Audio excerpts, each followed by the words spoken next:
teman-teman. Apa kabar? Hai teman-teman. Reva, Ya? kita lagi mau mulai bahas seri yang baru loh. Seri apa ya kira-kira? Kemarin setelah musik apa kira-kira? Alat musik? Bukan. Coba kamu lihat di ruangan kita ini banyak apa, Reva? Ada bunga, buku. Iya. Di belakang ada 2 lukisan. Iya, jadi kita bahas apa? Lukisan. Iya, betul. Wah, Kemarin aku lihat di TV, Reva, Lihat ada apa? liputan tentang museum. Ada lukisan bagus-bagus. oh Lalu ya? yang lebih seru lagi tahu nggak? Apa? Di TV itu ada liputan tentang lukisan yang bukan di kanvas gini, Reva. Terus di apa? Kaca? Bukan. Di langit-langit sebuah gereja yang tinggi sekali. Hah? Iya. Gimana cara ngelukis di atas? Ah, itu dia, aku juga nggak tahu. Kira-kira kita bisa tanya siapa ya? Kak Alicia tahu nggak ya? Nggak tahu aku dia tahu atau enggak. Siapa dong? Pak Jimmy. Pak Jimmy? Mungkin. Kan dia waktu di khotbah pernah ngomong-ngomong tentang lukisan. Kali dia tahu. Oh iya ya, mungkin. Kita tanya gitu. Halo Pak. Wah, kok pas banget ya Pak? Wah, kita lagi tanya-tanya, Bapak datang. Iya nih Pak. Kalian lagi bicara apa? Ini Pak, kemarin saya lihat di TV ada liputan tentang apa namanya tadi Reva? Lukisan. Iya. Lukisan, dan lukisannya itu bukannya di kanvas Pak, tapi di langit-langit gereja. Oh. Kita lihatnya tinggi sekali. Oh iya. Apa tahu yang lukis siapa? Oh, ada banyak lukisan yang kayak gitu. Oh, Ada yang ya? zaman kira-kira tahun 1000, ada yang di tahun 1400, ada banyak. Oh. Yang terkenal itu yang sampai sekarang masih ada kita bisa lihat di mana Pak ya? Yang sekarang bisa dilihat ada di tempat namanya Sistine Chapel, itu di Vatikan. Oh, jauh ya dari sini. Jalan kaki mungkin sampai dewasa baru nyampe. Wah, Itu di Italia, Oh, di gitu. kota Roma. siapa yang lukis Pak? Yang lukis itu adalah seorang namanya Michelangelo. Michelangelo. Oh, iya. Tapi lukisan-lukisan itu berkembangnya lama sekali. Ada periode-periode lama di mana seni di Eropa itu berkembang pelan-pelan, lalu makin lama makin menyebar dan akhirnya menjadi yang kita kenal sekarang. Jadi ada periode yang lama sekali, misalnya periode dulu di dalam mungkin tahun 500 loh. Udah mulai lama tahun sekali. 500? 500. Oh. Jadi waktu itu daerah namanya Bizantium, tahu Bizantium? Enggak. Nggak tahu Pak. Ini adalah kerajaan Romawi tapi yang sebelah timurnya, karena yang sebelah barat sudah hancur. Oh. Terus? Nah, mereka mengembangkan bentuk seni, ada banyak bentuk istana lah, kemudian lukisan dan juga semacam ukiran-ukiran bagus sekali. Dan ini menyebar sampai ke barat. Maka di Eropa itu dipengaruhi oleh seni dari Bizantium. Nah, tapi bukan cuma Bizantium, di Eropa juga dipengaruhi seni dari Islam loh. Oh ya? Seni apa Iya. Pak? Nah, waktu itu ada namanya orang-orang Moors. Moors. Iya, orang-orang Moors, mereka datang dari daerah Afrika, lalu mereka menyerang Spanyol dan menjadikan daerah Spanyol daerah Islam. Terus? Nah, lalu mereka kembangkan seni, ada misalnya ukiran-ukiran, tapi bukan ukiran orang karena nggak boleh. Juga ada namanya kaligrafi. Nah, kaligrafi ini adalah menulis dengan bentuk yang diukir, yang dibuat seindah mungkin. Lalu juga ada pola-pola yang dibikin di kain, di tembok-tembok di tempat ibadah. Nah, itu yang dilakukan. Nah, lalu di tahun 800-an, akhirnya Spanyol mengalahkan orang-orang Islam di bawah pimpinan satu orang yang sangat terkenal, namanya Santiago Matamoros. Namanya lucu. Iya. Matamoros artinya penakluk orang-orang Moor sebenarnya. Itu julukan. Oh, itu julukan. Nah, setelah Santiago ini menaklukkan daerah Spanyol, lalu orang-orang Moors itu akhirnya dikalahkan, dia ambil masjid lalu dijadiin gereja. Oh iya? Nah, dulu masjidnya juga diambil dari kuil Romawi, dijadiin masjid. Oh, jadi saling ambil mengambil ya, Pak? Dan dulunya orang Romawi juga ambil dari kuil barbar. Wah. Jadi dari kuil barbar dijadiin kuil Romawi, dijadiin masjid, sekarang dijadiin gereja.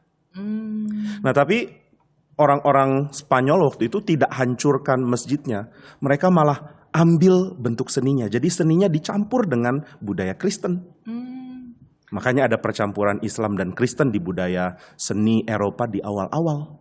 Tahun berapa itu, Pak? Itu tahun 800. Oh, masih ada sampai sekarang? Masih bisa dilihat bentuk-bentuknya dan juga pola-pola dari lukisan-lukisan dan ukirannya. Nah, tapi bukan cuma dari Islam, juga ada satu periode, yaitu periode dari seorang kaisar namanya Charlemagne. Charlemagne. Ya, Susah Pak. susah ya. Iya. Charlemagne. Charlemagne. Ya, kira-kira gitu. Terus kaisar itu ngapain, Pak? Nah, kaisar ini dia mengembangkan ilmu pengetahuan. Semua ilmu dia kumpulkan, termasuk seni. Nah, ketika itu ada banyak orang tulis tulisan-tulisan, manuskrip namanya. Mereka salin buku, dan biasanya kalau mereka salin buku, mereka udah capek, aduh, terus salin-salin sampai satu bab selesai. Iya. Begitu satu bab selesai, lega. Mereka bosen, mereka lukis-lukis dulu di bukunya. Wah, ya. Oh. Iya. Kok kayak aku kalau dengerin guru lagi Kalau bosen terus gambar-gambar gitu. Iya, cuma gurunya nggak berhenti, ya itu problemnya. Nah, Oh iya. dia akan bikin gambar, lalu setelah itu lanjut lagi menyalin. Oh. Nah, ini yang namanya, kalau versi Inggrisnya itu illustrated manuscript. Manuskrip yang ada ilustrasinya.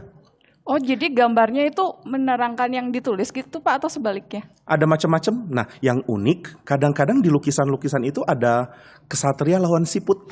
Hah? Iya, lukisan satria lawan siput. Yang menang siputnya Pak? Oh, satrianya dong. Siapa bisa? Siput. Siapa siput yang bisa ngalahin satria? Tapi aneh ya, kenapa satria harus lawan siput? Nggak tahu, Iya. Karena zaman dulu kerajaan Charlemagne menaklukkan kerajaan namanya Lombard. Kerajaan Lombard itu tadinya mengambil daerah Italia, lalu dikalahkan sama Charlemagne. Terjadi perang dulu. Nah, waktu terjadi perang, orang-orangnya Charlemagne, semua orang yang ada di kerajaan Charlemagne menghina orang Lombard. Mereka dibilang siput. Karena lambat. Ya, mereka sebenarnya nggak lambat, cuma dihina karena ya jelek, kemudian berlendir. Ih, Gitu. Jarang mandi Kemudian ya, Pak. lalu katanya orang-orang Lombard itu kalau kita sudah perang, mereka akan lari bawa rumahnya di punggung. oh, Kayak siput, gitu. mirip siput. Nah, jadi kalau kita lihat gambar-gambar kayak ini, kita mungkin nggak ngerti maksudnya apa, kok ada kesatria lawan siput. Tapi kalau kita selidiki, ternyata maksudnya kerajaan Frank atau kerajaannya Charlemagne lebih hebat dari Lombard. Maka kami kesatria, kalian siput. Nah, itu gambar-gambar kayak gitu populer sekali. Nah, jadi periode-periode ini akhirnya bikin ada seni yang populer di seluruh Eropa. Namanya seni model Romanesque. Romanes. Iya, Romanesque. Kenapa dikasih nama gitu Pak? Ini dipopulerkan oleh orang-orang dari utara. Misalnya utaranya Prancis, lalu kerajaan Inggris, kemudian Skandinavia. Tahu Skandinavia di mana? Enggak. Skandinavia itu yang sekarang kita kenal sebagai negara Norwegia, Swedia, Finlandia. Oh, tahu. Pernah Itu ke sana? yang- Enggak. Enggak. Baca Tintin. Di Tintin ada? Iya. Oke. Nah, mereka ini sangat kagum dengan kerajaan Romawi, tapi Romawi yang timur, Bizantium. Nah, Bizantium itu selalu menghasilkan banyak sekali orang-orang yang pintar, ahli filsafat, dan ahli seni. Lalu ada kalanya raja-raja di Bizantium marah sama orang-orang ini karena dianggap kurang Kristen. Kenapa gitu, Pak? Karena belajarnya filsafat. Akhirnya banyak orang-orang pintar yang diusir.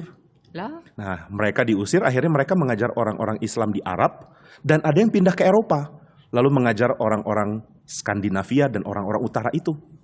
Orang-orang Norman, orang-orang utara.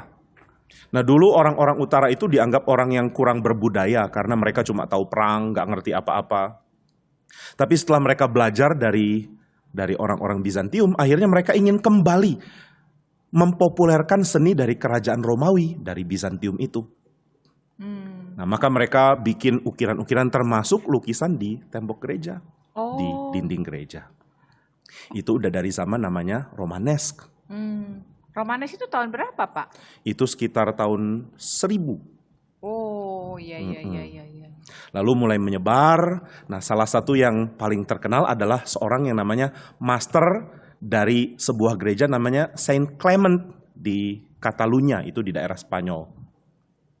Nah, namanya gereja Saint Clement of Tahul. Namanya banyak yang aneh-aneh ya Reva Iya. ya. Iya ya, kenapa nggak bilang aja namanya Cecep gitu ya atau apa? Ada apa di Saint Clement Iya, of Pak. Tahul itu? Nah, itu ada lukisan yang namanya lukisan fresko. Fresco. Itu lukisan apa Pak? Fresco. Fresko itu lukisan yang nggak bisa dibedakan mana tembok, mana cat. Hah? Maksudnya mereka nggak ngecat dinding, tapi Iya, melukis di caranya dinding. gimana Iya. bisa seperti itu? Caranya adalah waktu temboknya udah jadi, dilapisi lagi sama cetakan. Hah? Cetakannya itu Cetakan. cetakan khusus. Nah, saya juga nggak tahu bahannya apa aja ya. Nah, cetakan itu nanti setelah 1 jam sudah agak mengeras. Lalu pelukis akan mulai lukis di situ. Dan periodenya, waktunya cuma bisa 7 jam. Abis itu akan jadi keras sekali, nggak bisa diapa-apain lagi. Wah, harus tepat 7 jam gitu Pak? Ya, Kalau jadi belum selesai? ya rombak ulang. Salah sendiri, kenapa lama. Wah. Jadi begitu cetakannya mulai, tunggu 1 jam. Tek tek tek tek tek 1 jam, nah mulai lukis. Cepet-cepet. Karena 7 jam lagi udah mengeras. Oh. Nah, setelah 7 jam, wah lukisannya jadi bagus. Nggak bisa dibedakan. Mana cat, mana tembok. Menyatu. Dan ini akan bertahan lama sekali sampai sekarang masih ada. Masih iya? ada? Wih, 1000 tahun lebih ya lukisannya ya. Iya.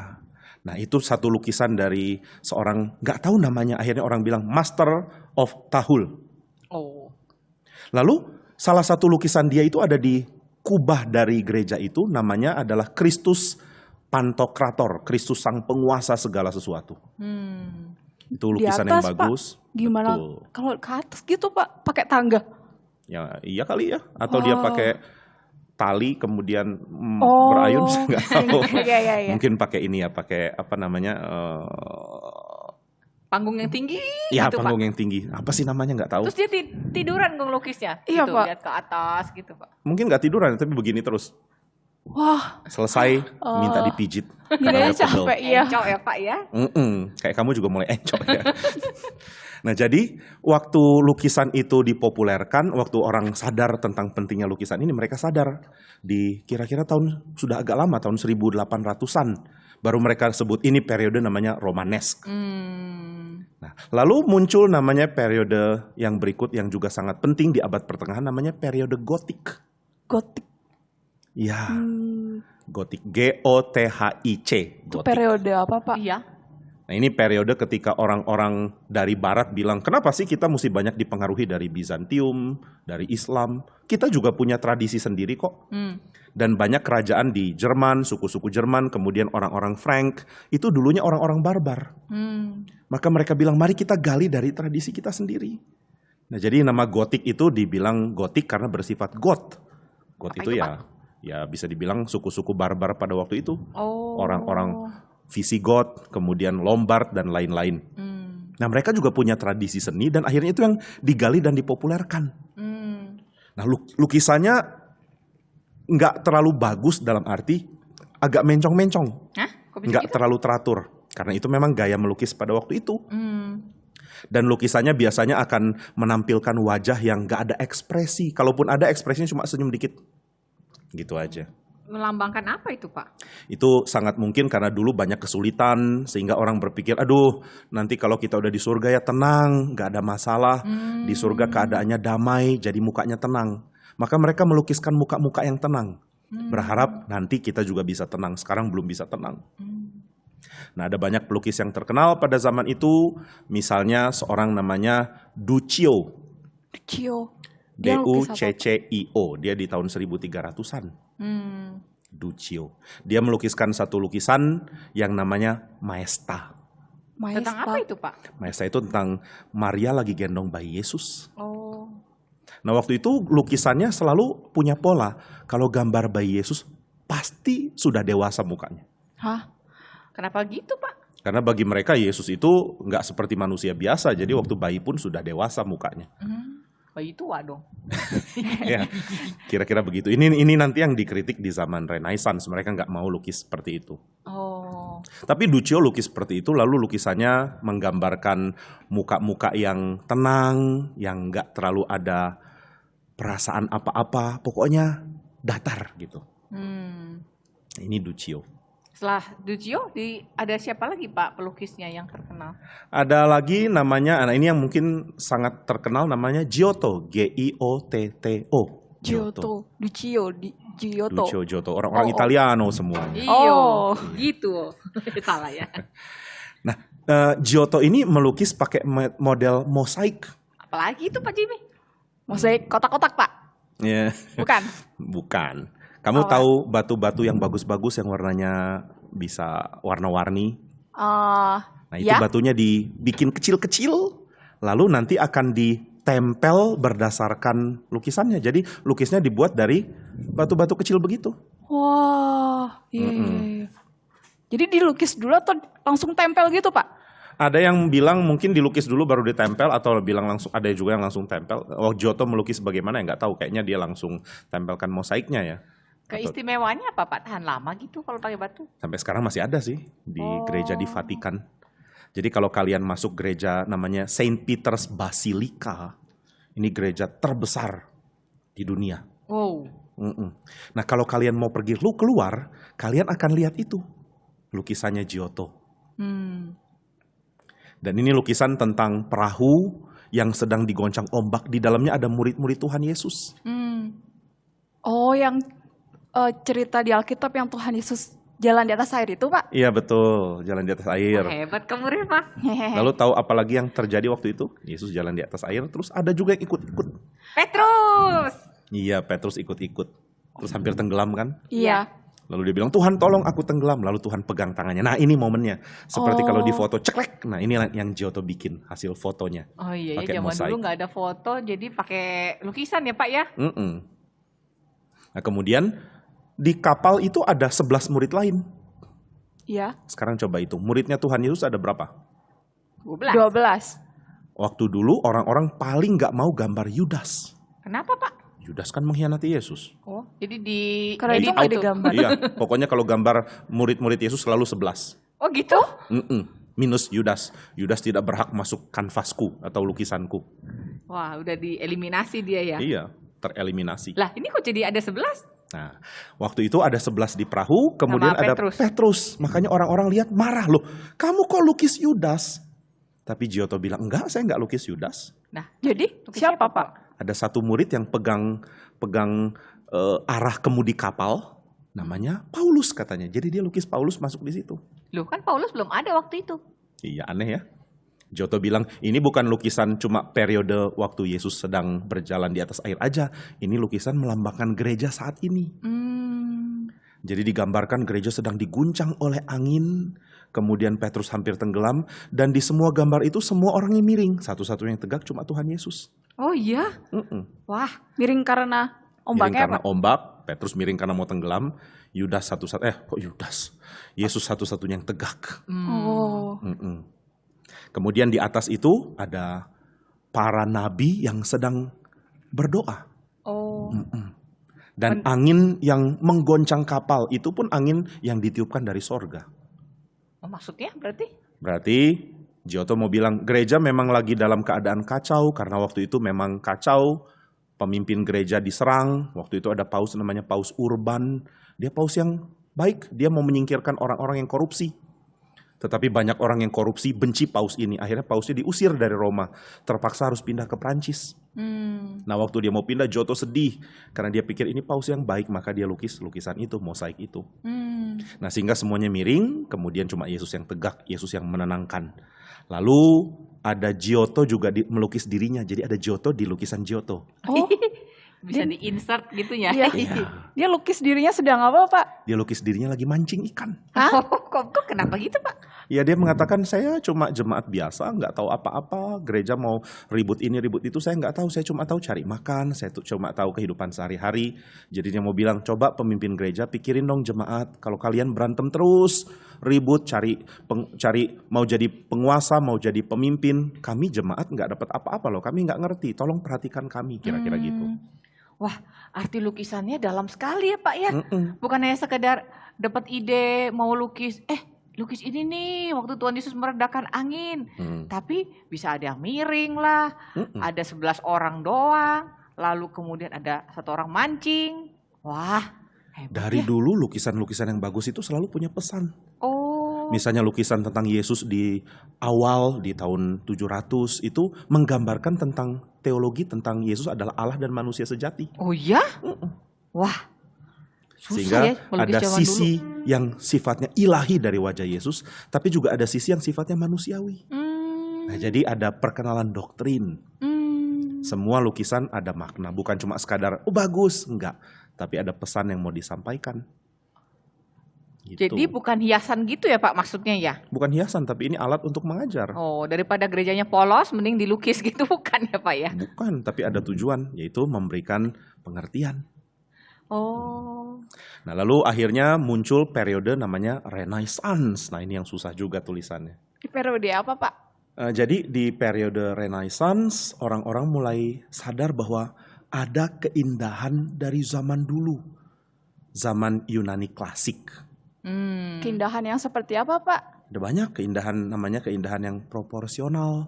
Maksudnya kalau kita mau bikin lukisan tentang manusia, itu ada pola untuk bikin wajah yang ganteng atau cantik. Oh, wah, boleh juga kita digambar zaman itu ya? Emang kita cantik dan ganteng. Iya. Biasanya sih orang-orang Yunani nggak akan lukis orang biasa ya, mereka akan lukis para dewa atau tokoh-tokoh mitos atau raja-raja. Kita harus jadi dewa dulu, Reva. Atau kamu jadi Raja Geri dan Ratu Reva, nah mungkin nanti akan dilukis kalau boleh. signifikan, kalau penting. Oh. Nah jadi zaman itu orang mulai baca-baca tulisan-tulisan lama dan sadar, wah kayaknya gereja sudah bikin tradisi yang dulu sangat bagus itu dilupakan orang deh. Padahal kan semua yang bagus itu dari Tuhan, meskipun bukan dari gereja. Iya. Jadi mereka selidiki lagi, kemudian mereka sadar ternyata keindahan itu ada aturannya. Maksudnya gimana Pak? Ada namanya, ada model yang seimbangnya gitu. Ada yang bisa disebut sebagai keindahan sejati. Misalnya muka manusia itu disebut indah sejati itu kalau apa? Nah itu yang mereka coba selidiki. Lalu badan manusia itu disebut indah kalau apa? Misalnya kalau perutnya berotot, six pack, nah itu baru indah kan. Nah sehingga mereka coba gali sebenarnya apa sih yang dulu orang Yunani pikir sebagai keindahan. Maka mereka cari ternyata dari zaman tahun 450 sebelum Masehi, tahun 480 sebelum Masehi sudah ada para pematung yang hebat. Namanya adalah para tokoh 6, Apa The itu? Great Six. 6 orang? Oh, 6 orang Yunani di tahun 480, 450 sebelum Masehi, itu udah berapa? 2500 tahun yang lalu. Nah, salah satu yang paling terkenal adalah orang namanya Myron. Dia bikin patung apa Pak? Dia bikin beberapa patung, salah satu yang paling terkenal adalah patung yang namanya patung pelempar cakram. Pelempar cakram yang Iya. dilempar itu, Pak. Iya betul, jadi dia lagi begini mau lempar cakram dan itu yang dia bikin patungnya. Wah itu sampai sekarang masih ada patungnya. Oh iya. Kenapa terkenal Pak? Karena bagus. Karena gambar manusia ideal gitu ya. Tangannya bagus, berotot, langsingnya pas, nggak kurus, nggak gemuk. Lalu keadaannya yang sudah mau lempar itu yang mengagumkan. Sehingga orang sangat kagum dan menganggap bahwa ternyata budaya dulu juga bagus untuk digali. Nah ini yang digali sama orang-orang Renaissance. Ada banyak pelukis Renaissance, misalnya Raphael. Ada namanya Raphael. Nah Raphael ini melukis yang namanya School of Athens. Oh, Ya, apa itu, lukisan Pak? Plato dan lukisan Sekolah Plato di Athena, dan Pak. Aristotle. Iya, sekolah di Athena. Ayo sekolah ke Athena. Nanti kita akan bahas pada waktu kita bahas Renaissance ya. Asik. Pokoknya Oh, baik, periode Pak. ini periode yang menggali kembali keindahan dari zaman klasik, zaman Yunani. Tokoh-tokohnya siapa aja Pak selain siapa tadi? Rafael. Selain Raphael, ada juga namanya Michelangelo, ada sebelum Michelangelo seorang namanya Leonardo, seorang yang sangat jenius, Kayak nama-nama itu, Pak. Yang kura-kura ninja. Iya. Ya, Reva taunya kura-kura ninja. Justru mereka sengaja ambil tokoh-tokoh seni abad Renaissance kok. Padahal Raphael, lagi nggak bahas kura-kura. Donatello, Michelangelo, Leonardo, bahkan Splinter itu semua adalah artis. Oh iya. Mm-mm. Kura-kuraku aku ganti nama aja ya. Boleh, boleh. Oh iya ya Pak. Oke. Oke, nanti kita bahas ya periode namanya Renaissance. Kalau ada waktu kita ngobrol-ngobrol lagi. Asik. Asik. Minggu Baik, depan Pak. Pak. Minggu depan. Boleh. Asik. Wah. Nanti kami kesini lagi ya. Oke. Oke. Terima kasih Terima Pak kasih, Jimmy. Pak Jimmy. Mm-mm. Kami pulang dulu. Hati-hati di jalan. Oh ya, salaman. Saya juga. Dadah. Sampai Makasih ketemu Pak. ya. Iya, Ya. Pak. Wah, Ternyata sejarahnya seperti itu ya. iya. Kok banyak nama-nama yang kita nggak tahu ya, Iya. Pak, ya? Waduh, hebat-hebat. Ternyata aku baru tahu kalau orang melukis itu bukan kayak kita. Bengong, diam-diam, lalu melukis apa yang sekenanya. Ternyata mereka ada pesannya, ada pengertian-pengertiannya. Wah, Iya. Wah nggak sabar nih minggu depan. iya, jadi makin bingung kalau mau gambar ya kita ya. Gambar apa? Biasanya kita gambar pemandangan ya. Iya gunung. Iya, dua gunung, matahari dan sawah. Iya. Kita mesti banyak belajar ya. Ayo Iya. kita pulang yuk. Yuk.